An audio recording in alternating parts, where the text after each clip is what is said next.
Hey, what's up guys? Pat here with another deck profile. This one is for Ribrianne Chateau. About 2 months ago, when Tournament of Power was first announced before cards were spoiled, people were really voicing their distaste for Ribrianne.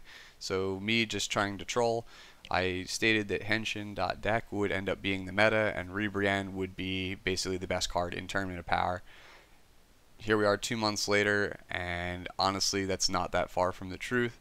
I didn't know it at the time, but in my initial testing with the set, Rebrand is absurdly powerful and is a contender for one of the strongest decks I think in the format. Obviously this is just, again, initial play testing.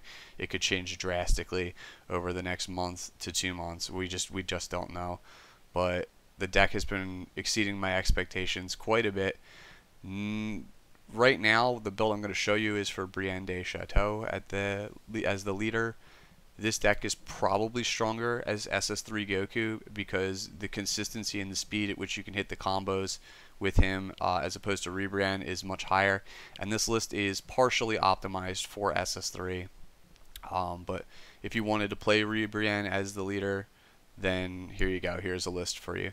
So let's jump right into it. Leader is obviously Ribrianne Chateau on the front. When she attacks a leader card, you look at the top 2 cards of your deck, choose one Maiden from among them, add it to your hand, rest go to the bottom of your deck, which is really important. I mean, looking at 2 cards is obviously not amazing, but it can hit you a combo piece, which can lead to winning the game because the combo in this deck is just devastating.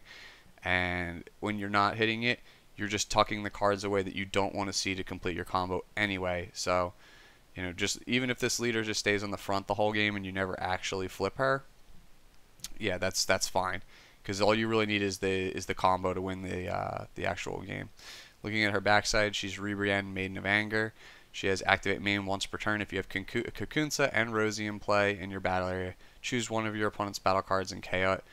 Obviously, a really strong effect, but in my initial testing with Tournament of Power, barrier is everywhere. So, the only thing this ever really kills is their finisher, which for some reason, if they haven't killed you the turn they play their finisher, yeah, so the effect is, strong, but considering how many cards have barrier, how many threats have barrier, it's not that insane. It basically just kills anything that's like 5 or more, which I guess is great, but like it feels like everything that's like 4 or less has barrier in this format.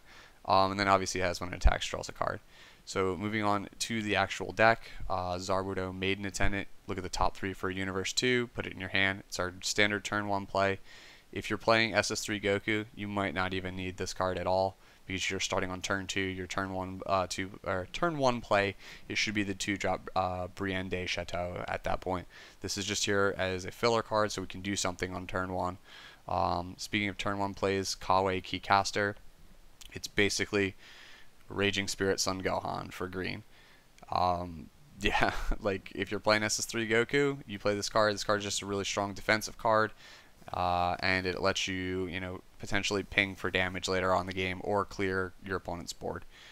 Next up, Maiden Charge, other basically turn 1 play we can do in this deck. Really strong negate. Obviously you pay 1 to negate the attack, and then you have the option of discarding a card from your hand to make your opponent sacrifice a creature. Basically, they get to choose it, but that's fine because, like I said, with the backside of the leader, only really finishers in this format don't have barrier, it feels like, or just old powerful cards like Kale. So like you're basically going to hit your mark with this card most of the time, I feel like. So if you play it smart, it's really good. It's probably the biggest advantage to stick with Ribrianne Chateau as the leader as opposed to SS3 Goku. I feel like just in general, Ribrianne is stronger the longer the game goes on compared to SS3, just because the consistent removal and Maiden Charge makes up for the fact that you have you're behind 1 turn. So our primary turn 2 play is Girl Warrior Ribrianne Chateau. Has barrier, shouldn't have barrier, but has barrier, whatever. Looks at the top 7 for a Maiden and puts it in your hand, so it can pick herself, it can pick Kakunsa, it can pick Rosie, it can pick the huge Ribrianne super rare. It basically gets you whatever one of the 3 pieces you're currently missing, and then it just sits there and waits for you to evolve it into Ribrianne, which is, we'll I guess cover Ribrianne now. Maiden Squadron leader Ribrianne, we play 4 of this. This is the most broken card in the entire deck, and the entire deck is centered around it. You can evolve it off of Brienne Chateau for 3, so this is your turn 3 play every single time, like 95% of the time. Has barrier, should not have barrier. Barrier puts this card completely over the top. When you evolve into it, off of Brienne Chateau, you get to kill anything in play, which doesn't really matter most of the time, unless, like I said, they're playing a powerful card from a previous set, like Kale, for example. That's probably like the most common thing, or I don't know, like a Kaba or a Caulifla. So that's already really solid. Turn 3, 25k barrier that kills a guy, really solid. And then she has, when she attacks, if you have Cocoonsa and Rosie in play, your opponent randomly discards 2 cards from the hand, which is almost backbreaking considering how consistently you can do it on turn 4 with Brienne and turn 3 with SS3 Goku. It doesn't have to attack a leader, so if your opponent has a tapped character, a rest mode character, and you attack it and rip 2 cards out of their hand and somehow still kill the character, you are so far ahead that it is very difficult to come back from. On top of that, when you consider the fact that most decks around turn 3 to turn 4 have between, I'd say, maybe 6 to 8 cards in hand, if you set them back to 4 to 6 cards in hand at that point, and then you have the tapped Rebrand, they can only kill it by attacking it and comboing against it. If for whatever reason they fail to kill it, because that's the only way you can kill it because it has barrier, like let's say they spend from their 4 to 6 cards another 2 cards to attempt to kill Ribrianne, and they set themselves at 2 to 4 cards at this point, and you somehow manage to combo past it and save your Ribrianne, that's probably the game right there, because you're going to just put them in a situation now where there's 0 to 2 cards, and they're going to stay there for the rest of the game. There's just no way to come back from it. So, it's basically, if you can hit the combo, it's really difficult for any deck to deal with it. So, moving on to other cards in the deck, Vikal, Master of the Sky, standard super combo. Again, just like the Goku video from the other day.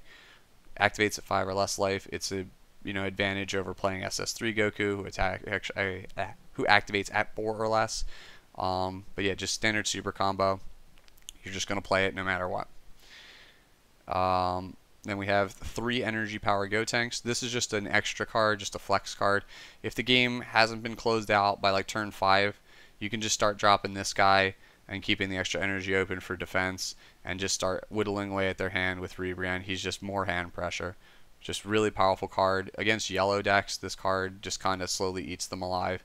This plus Rebrand on the board against even the strongest yellow control decks, you're going to get through eventually and just get the W. Martial Expert Tien Shinhan, originally had it at 4. Just sometimes it clogs your hand. You can try 3, you can try 4. It's just a way to awaken. We're a green leader.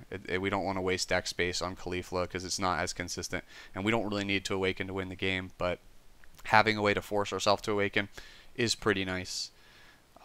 Maiden Squadron Cocoonsa, it's one part of our combo. 4-drop, 20k critical. If you have Ribrianne and Rosie, it gets dual attack. So the fact is, you're going to deplete their hand with Ribrianne and basically only swing at them with Ribrianne and Cocoonsa and Gotenks if you can help it. And your opponent's not recouping cards from their life. You're just basically locking them out of the game because you're not going to ever give them back cards. Maiden Squadron Rosie, other part of the combo. We never really swing with this card, even though it does come back into active mode at the end of the turn. You only really are going to swing with this to attack a tapped character. You just don't want to put this card at risk for like a Shugesh, Kid Goku. You just don't want to put it at risk. It's part of your combo, and it's a last-ditch defensive effort. It's definitely the weakest of the 3 maidens for sure. Then Maiden Transformation, the Henshin, the main combo piece of the deck. You just pick 2 maidens that cost 4 or less on your discard pile, put them into play for 4. So this is your optimal turn 4 play as Brienne Chateau or turn 3 as SS3 Goku. Considering Maiden Squadron Cocoonsa and Maiden Squadron Rosie have 0 cost for 5k combo, and then also the fact that SS3 Goku at the beginning of the game, you have to discard a card, so these are prime targets to activate his ability. Because it's so easy to put the cards into the discard pile, you should have almost no, there's basically no time where you can't not put Maiden Transformation is not live on 4. Sorry about that. But yeah, Maiden Transformation always going to be live on turn 4 if you're playing the deck correctly. And then obviously SS3, same thing. So just reanimate 2, make Ribrianne live as soon as possible, and just go to town with that random 2 discard. That's basically the name of the game. And then we play 4 copies of To Save a Hopeful Future, which is a card people still are sleeping on and still don't like to this day for some reason. It picks up a green battle card that costs 5 or less and puts it into play. So it can get you Cocoonsa, it can get you Rosie, it can get you Ribrianne. So you can discard Ribrianne at the start of the game if you have 2 as SS3 Goku, or you can combo with it as Brienne earlier on in the game, or if somehow it gets killed. So like say you go turn 2 Brienne, turn 3 Ribrianne, turn 4 Maiden, pick up these 2 characters and attack with this, and they somehow burn their whole hand and kill the Ribrianne, you can just turn 5, Windmill Slam down To Save a Hopeful Future, reanimate the Ribrianne, and start the process all over again. So there's basically no escape. You're going to always have the combo pieces as long as you have seen them in your hand at some point between your initial mulligan and drawing them through the leader and the other pieces in the deck. They're going to be stick around. There's way too many ways to get the guys back into play. Since there's no way to negate extra cards, they're going to just stick around. Then lastly, we have as my tech choices 2 Exterminating Energy Android 18. It's just a bigger version of Gotenks, and it's a win more card with To Save a Hopeful Future. You can discard this card off of SS3 as well and just reanimate it on turn 4 with To Save a Hopeful Future if for some reason you need to apply pressure and keep you can't really assemble the combo, you just haven't seen the pieces. It's just another card that we can use to deplete our opponent's hand, and it's just a big beater. It's at 2. Originally it was at 4, but it's at 2 at the moment just because it's not really the strongest card in the deck. It's kind of, again, just a win more card or a card that can get us out of a bind. If like the game is close, this is one of those cards that can just put you over the edge, just like Energy Power Gotenks, and it's just a little bit bigger. And then finally we have 2 Expanding Energy Android 17. This is in the deck largely for the mirror. Hand control is popular now pre-Tournament of Power. I expect hand control to be popular post-Tournament of Power. So being able to play the Android 17 on 5 or on 4 via To Save a Hopeful Future if you somehow have had your hand ripped apart to refill it consistently and just kind of try to assemble the pieces of Voltron here and win the game. Yeah, so that's why he's there. You could most likely you would sideboard this card, but I feel like from what I've seen, hand control just and aggro are probably going to end up being the thing, so why not just mainboard the card right off the bat anyway. So there you go. That is basically the deck. You can go and try it out next weekend when Tournament of Power drops next Friday. Yeah, really strong deck. There's not much more I can say about it.